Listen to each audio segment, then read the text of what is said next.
सुप्रभात बच्चों। आज हम पिछली कक्षा को आगे बढ़ाते हुए जो पिछली कक्षा में हम गुरु नानक देव पाठ पढ़ रहे थे उसी में क्रम में आगे पढ़ेंगे। जो हजारी प्रसाद द्विवेदी द्वारा रचित निबंध है, इसमें गुरु नानक देव जी के बारे में बताया गया है कि किस प्रकार उन्होंने अपने साधारण जीवन के माध्यम से लोगों को सीख दी और अपने मधुर स्वभाव से लोगों के स्वभाव को परिवर्तित किया, बिना किसी को चोट पहुंचाए, बिना किसी को कोई व्यंग किए। उन्होंने कुसंस्कारों को मिटाया, सामाजिक रूढ़ियों को दूर किया। तो आइए आगे हम पढ़ते हैं। धन्य हो हे अगम अगोचर अलख अपार देव, तुम ही मेरी चिंता करो। लेखक कहते हैं कि धन्य हो, किसके लिए? गुरु नानक जी के लिए। धन्य हो, धन्यवाद है प्रभु आपको। अगम जहाँ कठिनता से पहुँचना, जहाँ पहुँचना असंभव हो उसे अगम कहा जाता है। अगोचर, जो जिसे छूना, जिसे देखना असंभव हो। अलख का अर्थ है देखना, जिसे देखना असंभव हो। अपार, जिसका कोई पार ना हो। ये ईश्वर के लिए कहा जाता है सारे शब्द ये कि हे अगम अगोचर अलख अपार देव, आप ही मेरी चिंता करो। जहाँ तक देखता हूँ वहाँ तक जल में, थल में, पृथ्वी में सर्वत्र तुम्हारी लीला व्याप्त है। जहाँ कहीं भी अगर हम ध्यान से देखें तो हर कण कण में हमें ईश्वर की लीला दिखाई देती है। घट घट में तुम्हारी ज्योति उद्भासित हो रही है। घट घट अर्थात हर प्राण में, घट का अर्थ शरीर, हर एक शरीर में तुम्हारी ही ज्योति जल रही है, प्रकाशित हो रही है। ये एक शब्द है गुरु नानक जी द्वारा कहा गुरु ग्रंथ साहब में। अगम अगोचर अलख अपारा, चिंता करहु हमारी, जलथली माहि अली भरी पुरिला, घट घट ज्योति तुम्हारी। कि हे अगम अगोचर ईश्वर, आप हमारी चिंता करो। जल में, थल में, पृथ्वी में, हर जगह आप ही भरपूरी, आप ही परिपूर्ण है। घट घट तुम्हारी ज्योति जल रही है। घट घट का अर्थ घर घर भी होता है, शरीर शरीर में भी होता है। हर शरीर में, हर घर में तुम्हारी ही ज्योति जल रही है। अद्भुत है गुरु की वाणी की सहज बेधक शक्ति।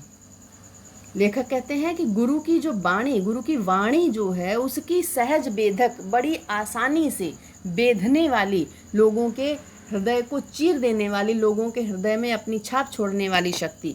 कहीं कोई आडंबर नहीं, कोई तनाव नहीं, कोई बनाव नहीं, कोई बनावटीपन नहीं, उसमें कोई दिखावा नहीं। सहज हृदय, निकली हुई सहज प्रभावित करने की अपार शक्ति। सहज हृदय से निकली हुई सहज प्रभावित करने की अपार शक्ति। गुरु की वाणी कैसी है? बड़ी आसानी से, जो सहजता से, बनावटीपन नहीं, जिसमें जो प्राकृतिक रूप से अपने आप जो हृदय से निकलती है और लोगों को बड़ी आसानी से प्रभावित कर देती है, ऐसी उनकी वाणी में शक्ति थी। सहज जीवन बड़ी कठिन साधना है। बिल्कुल सही बात है। साधारण जीवन बिताना बहुत कठिन साधना है। एक साधना करना, तपस्या करना भले ही आसान है, लेकिन सहज जीवन बिताना कठिन है। सहज भाषा बड़ी आस्था है। सहज भाषा में एक बड़ी ही महत्वपूर्ण आस्था है। सीधी लकीर खींचना टेढ़ा काम है।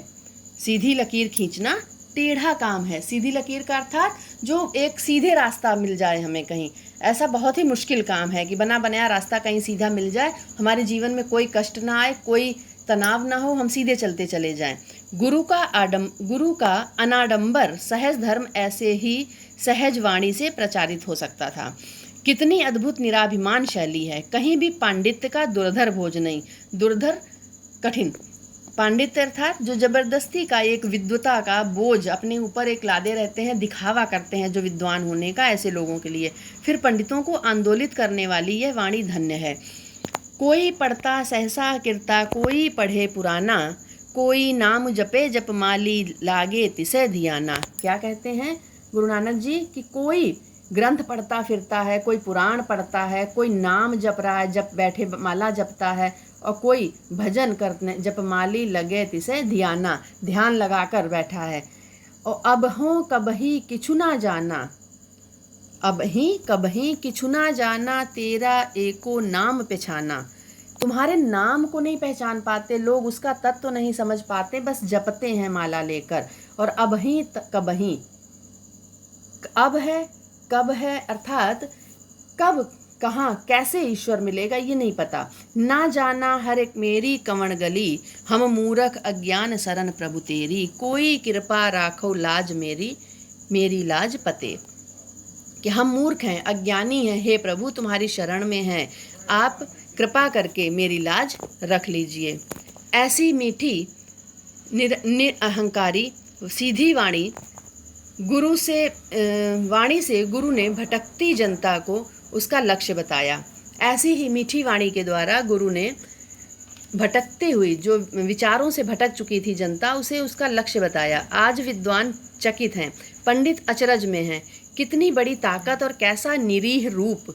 निरीह का अर्थ है एक तरह से असहाय।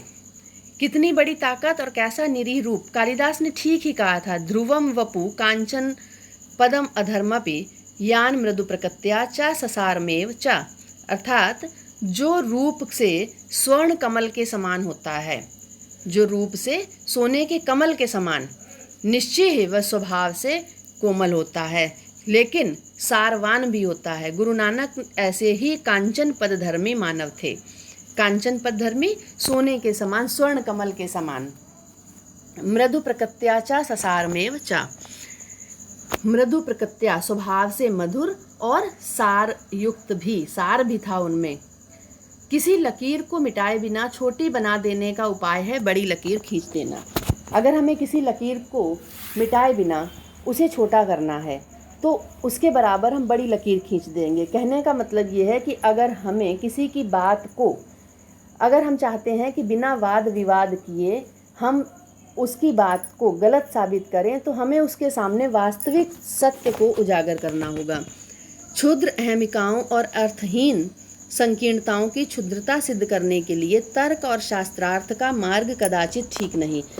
अपनी बात को, ये बात उस समय के लिए कही जब सामाजिक रूढ़ियों और कुसंस्कारों को मिटाने के लिए गुरु नानक जी को संघर्ष करना पड़ रहा था। तो उनका कहना है कि क्षुद्र अहमिकाओं को, जो लोगों का झूठा अहंकार है, जो अर्थहीन संकीर्णताएं फैली हैं समाज में, उन्हें छोटा, कैसे छोटा उन्हें बता सकते थे, लोगों को कैसे समझा सकते थे कि जो आप ये अंधविश्वास में पड़े हुए हैं, ये अंधविश्वास है, विश्वास नहीं है। अगर उन्हें हमें ये भरोसा दिलाना है तो उनके सामने हमें वास्तविक सच को सामने रखना होगा, तब उन्हें सच्चाई का पता चलेगा कि हाँ ये अंधविश्वास है और ये विश्वास है। सही उपाय बड़े सत्य को प्रत्यक्ष कर देना, बड़े सच को सामने ला देना। गुरु नानक ने यही किया। उन्होंने जनता को बड़े से बड़े सत्य के सम्मुखीन कर दिया। हजारों दिए उस महाज्योति के सामने स्वयं फीके पड़ गए। हजारों दिए भी अगर उनके व्यक्तित्व के प्रकाश के आगे कहा जाए तो हजारों दिए भी कम पड़ जाते उस प्रकाश के लिए। भगवान जब अनुग्रह करते हैं तो अपनी दिव्य ज्योति ऐसे महान संतों में उतार देते हैं। अनुग्रह का अर्थ है कृपा। भगवान जब संसार पर कृपा करते हैं तो क्या करते हैं, वो स्वयं तो नहीं आते, लेकिन ऐसे ही महान संतों के रूप में अपनी ज्योति को भेज देते हैं, इस पृथ्वी पर उतार देते हैं। एक बार जब ये ज्योति मानव देह को आश्रय करके उतरती है तो चुप नहीं बैठती। लेखक कहते हैं कि एक बार जब वो ज्योति, ईश्वर का जो प्रकाश है, ईश्वर का अंश है, जब वो मानव शरीर लेकर पृथ्वी पर आती है, धरती पर आती है, तो वो चुप नहीं बैठती, क्योंकि वो ईश्वर है। वो लोगों के भले के लिए संसार में आया है। वह क्रियात्मक होती है, वो एक्टिव रहती है, क्रिया करती रहती है। नीचे गिरे हुए अभाजन जनों को, जो नीचे गिरे हुए, जो अपने धर्म से भ्रष्ट हो चुके हैं, जो पाप की ओर बढ़ रहे हैं, उन्हें क्या करती है, वो ऊपर उठाती है, उतरती है और ऊपर उठाती है। हम इसे पुराने पारिभाषिक शब्दों में कहें तो कुछ इस प्रकार से होगा कि एक ओर उसका अवतार होता है, दूसरी ओर औरों का उद्धार होता है। अगर हम इसे परिभाषा के रूप में पुराने शब्दों में कहें, प्राचीन भाषा में कहें, तो हम ये कह सकते हैं कि एक तरफ जहाँ ईश्वर अवतार लेता है तो दूसरी तरफ संसार का उद्धार आरंभ हो जाता है, या फिर ये कहें कि उद्धार के लिए ही ईश्वर अवतार लेता है। अवतार और उद्धार की यह लीला भगवान के प्रेम का सक्रिय रूप है। जिसे पुराने भक्तजन अनुग्रह कहते हैं। आज से लगभग 500 वर्ष पहले परम प्रयाण हरि का यह अनुग्रह सक्रिय हुआ था। यह कृपा उनकी शुरू हुई थी क्रिया रूप में, अर्थात काम करना आरंभ किया था। आज भी वह क्रियाशील है।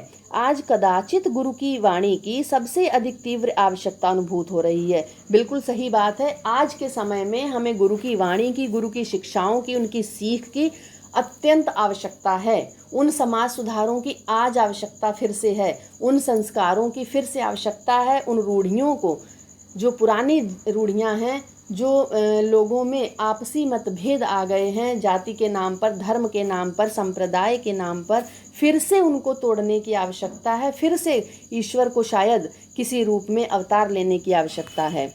महागुरु नई आशा, नई उमंग, नए उल्लास की आशा में आज इस देश की जनता तुम्हारे चरणों में प्रणाम निवेदन कर रही है। लेखक गुरु नानक देव जी के प्रति कृतज्ञता होता है किसी के किए गए उपकार को मानना, किसी के एहसान को मानना।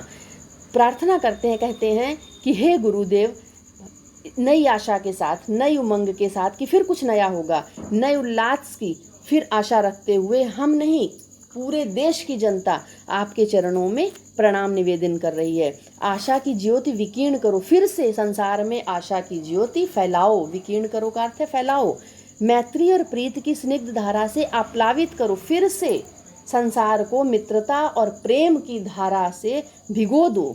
हम उलझ गए हैं, फिर से हम धर्म, संप्रदाय, जाति में उलझ गए हैं, भटक गए हैं हम धर्म के पथ से। कृतज्ञता अब भी, लेकिन एक चीज़ हम में अब भी बाकी रह गई है, वो है किसी के किए गए उपकार को मानना। आज भी हम तुम्हारी अमृतोपम, अमृत के समान वाणी को भूल नहीं गए। कृतज्ञता भारत का प्रणाम, कृतज्ञ भारत का प्रणाम अंगीकार करो। हे गुरुदेव, हे गुरु नानक, हम इस कृतज्ञ भारत का, जो आपके उपकारों का आभारी है, इस भारत का प्रणाम स्वीकार करो। तो ये पाठ की व्याख्या थी। अब हम पिछले वीडियो में आपको 2 गद्यांशों के प्रश्नोत्तर दिए गए थे। अब आज हम आगे के और गद्यांशों के प्रश्नोत्तर करेंगे। तो आइए अगले वीडियो में हम प्रश्नोत्तर करते हैं। धन्यवाद।